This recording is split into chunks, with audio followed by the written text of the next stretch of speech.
अस्सलाम वालेकुम नाजरीन and welcome to the Pulse. मैं हूं आपका होस्ट शहजाद इकबाल। नाज़रीन, फुटेज देख के आपको अंदाजा हो गया होगा कि आज का हमारा जो टॉपिक है वो फेक डिग्री होल्डर्स के हवाले से है। इन तस्वीर में आपने काफी सारे ऐसे स्टूडेंट्स को देखा है जिन्होंने सालों साल मेहनत की है और इसके बाद उनको डिग्री हासिल हुई।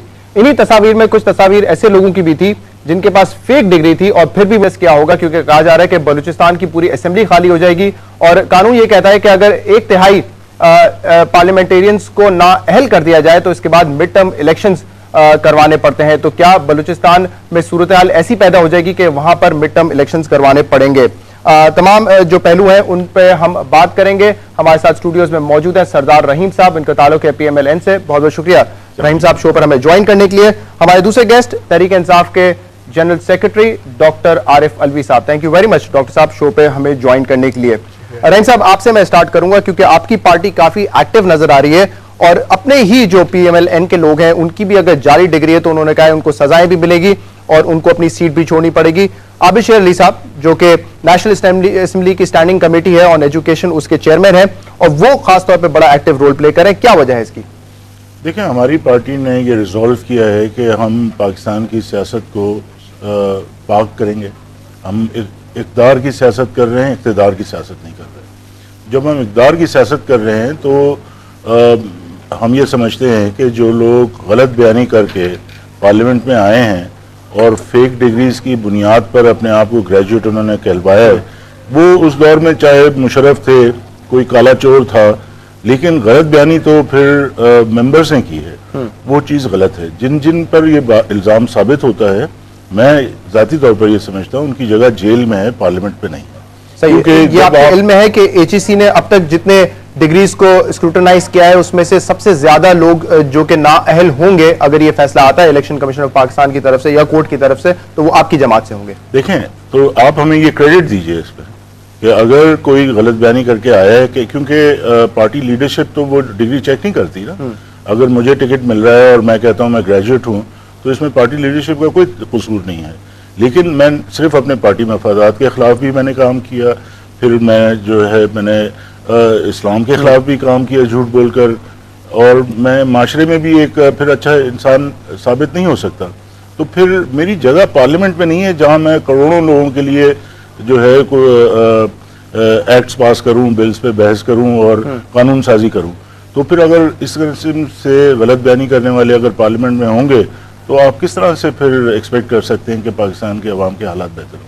डॉक्टर आरिफ साहब क्या कहेंगे इस पर? आप जो लोग जमहूरियत का नारा मारते हैं, पार्लियामेंट में बैठे हुए हैं, कानून साजी करते हैं और डिग्रियां उनकी जाली हैं, और हमने देखा है कि पाकिस्तान पीपल्स पार्टी ने तो एक नई मिसाइल कायम की थी, जमशेद दस्ती साहब जिन्होंने इस्तीफा दे दिया था क्योंकि उनके खिलाफ फैसला आने वाला था कोर्ट का, उन्होंने इस्तीफा दे दिया, लेकिन पार्टी ने फिर उसी हल्के से जमशेद दस्ती साहब को टिकट भी दिया और आज वो है मेंबर नेशनल असेंबली के। भाई साहब, मैं पहले तो मैं इनसे थोड़ा सा इत्तेफाक नहीं करता हूँ। मैं समझता हूँ पार्टी लीडरशिप जिम्मेदार है क्योंकि पार्टी पर लोग भरोसा करते हैं। अगर पार्टी पर लोग भरोसा करते हैं और पार्टी को यही नहीं मालूम कि ये हमारा तालीम याफ्ता आदमी है, जाहिल आदमी है, तो फिर पार्टी को ये भी नहीं मालूम होगा कि ये चोर है, करप्ट है या नहीं है ना। तो लिहाजा जिम्मेदारी पार्टी लीडरशिप की है, बिल्कुल क्लियर बात है। मैं इलेक्शन कमीशन ऑफ पाकिस्तान से पहले जिम्मेदारी जो है पार्टी की है। जाहिर है भाई, देखो लोग भरोसा करते हैं कि PPP का आदमी है, जो PPP को वोटर्स हैं उसको वोट देंगे, जो PML का आदमी है वो उसको देंगे, जो PTI का आदमी है उसको देंगे। किस बुनियाद पर देंगे? क्योंकि इनकी अक़दार हैं, जिन अक़दार की बुनियाद पर पार्टी बनी है। तो पहली जिम्मेदारी पार्टी की है कि वो जांच पड़ताल। चोरों का भी पता नहीं चलेगा फिर तो भाई जिम्मेदारी नहीं है, वो हमारा वर्कर था, उसने टिकट मांगा, हमने उसको दे दिया। तो पार्टी लीडरशिप एक बात। दूसरी बात मैं आपके सामने करता हूँ, दूसरी जिम्मेदारी बात मैं आपकी बात में सुनूंगा। मैं एक कॉल पहले जो है हम ले लेते हैं ताकि उनका पॉइंट ऑफ व्यू भी आ जाए। शहनाज वजीर अली साहिबा MNA है, पाकिस्तान पीपल्स पार्टी से आपका ताल्लुक है, हमारे साथ फोन लाइन पर मौजूद है। Shehnaz sahiba, thank you very much for joining us. जी शुक्रिया आपका। जी, हम बात कर रहे हैं यहाँ पे सुप्रीम कोर्ट का कल जो ऑर्डर आया है और इलेक्शन कमीशन ऑफ पाकिस्तान को उन्होंने कहा है कि तमाम उन लेजिस्लेटर्स के खिलाफ कार्रवाई की जाए जिनकी फेक डिग्रीज हैं। इस हवाले से कैसे देखती हैं आप इस सिचुएशन को? अगर फेक डिग्री साबित होती हैं तो आपके ख्याल में उन पार्लियामेंटेरियंस के साथ क्या होना चाहिए? जी, सबसे पहले तो मैं ये अर्ज करना चाहूंगी कि हम सुप्रीम कोर्ट का एहतराम करते हैं और मैं ये भी साथ साथ समझती हूँ कि ये जो शिक लगाई थी या कंडीशन लगाई थी जो कि जनरल मुशर्रफ ने लगाई थी, जो एक गैर जमहूरी आमिराना तरीके से उन्होंने हुकूमत चलाई और एक जमहूरी हुकूमत को खत्म करके 8-9 साल एक क्वाज़ी मिलिट्री सिविलियन डिक्टेटरशिप चलाते रहे। अच्छा, अव्वल तो मैं समझती हूँ ये जो लॉ था, ये कानून था, ये बिल्कुल एक बड़ा गलत कानून था, ये बैड लॉ था। इस कानून के जरिए लाखों लोग पाकिस्तान में जो इलेक्शंस में आ सकते थे उनका दरवाजा बंद किया गया था। तो ये एक गैर जमहूरी कानून था और बुनियादी तौर पे इस कानून के खिलाफ मैं वैसे ही एहतजाज करती हूँ और हमेशा से समझती रही हूँ, ये बुनियादी तौर पे बुनियादी हकूक के खिलाफ था।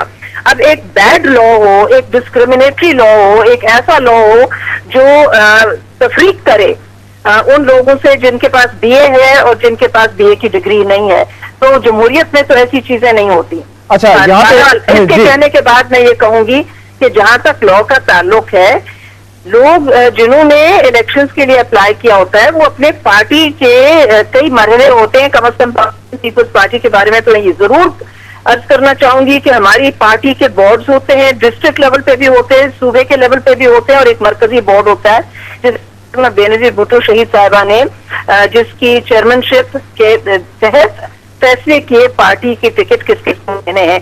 और जब पार्टी के सामने अगर कोई डिग्री रखी गई है या कुछ अपने पेपर दिए गए हैं तो पार्टी तो नहीं है, पार्टी तो हायर एजुकेशन कमीशन नहीं है, उनके पास तो सारे वाइस चांसलर साहिबान सामने नहीं खड़े होते, उसी वक्त तो जाके उनकी पार्टी की मैं आपसे एक सवाल करना चाहूंगा शहनाज साहिबा, एक सवाल आपसे ये करना चाहूंगा, आपने ये जो बात कही है गुड लॉ था या बैड लॉ था, देखिए डिबेट यहाँ पे ये नहीं है, लॉ था और वो लॉ फॉलो करना है। कल सुप्रीम कोर्ट का अगर ऑर्डर आपने पढ़ा हो तो वहां पे भी ये लिखा है कि कोई इंडिविजुअल को ये राइट नहीं कि वो डिसाइड करे ये लॉ अच्छा है या बुरा है, और अगर लॉ बुरा भी है तब भी किसी इंडिविजुअल को ये अथॉरिटी नहीं है कि वो उस लॉ को डिफीट करे और लोगों को धोखा देके पार्लियामेंट में आए। देखिए, नहीं, मैं आपके अभी आपने कहा कि सुप्रीम कोर्ट का आप एहतराम करती है, तो ये पॉइंट बड़ा इंपॉर्टेंट है। जो ज़ियाउल हक के कवानीन थे वो गलत थे और एक जमहूरी हुकूमत ने आके 18वीं तरमीम के जरिए बहुत सारे उनके कवानीन खत्म किए। नहीं, मैं इसलिए आपको बता रहा हूं आपने अभी कहा कि अगर आपने प्रोग्राम में मुझे मदऊ किया है कि मैं अपनी राय दूं तो फिर मेहरबानी करके मेरी बात सुने, और मेरा पूरा हक बनता है बहैसियत एक शहरी पाकिस्तान की कि मैं कहूँ कि कोई कानून सही है या गलत है, ये मेरा पूरा हक बनता है। नहीं, लेकिन कानून का एहतराम भी करना पड़ेगा ना। फिर ये बात रही कि अगर किसी ने जानबूझकर जाली और गलत डिग्री, बोगस डिग्री पेश की है तो जाहिर है the law will take its course, और हम भी कानून में यकीन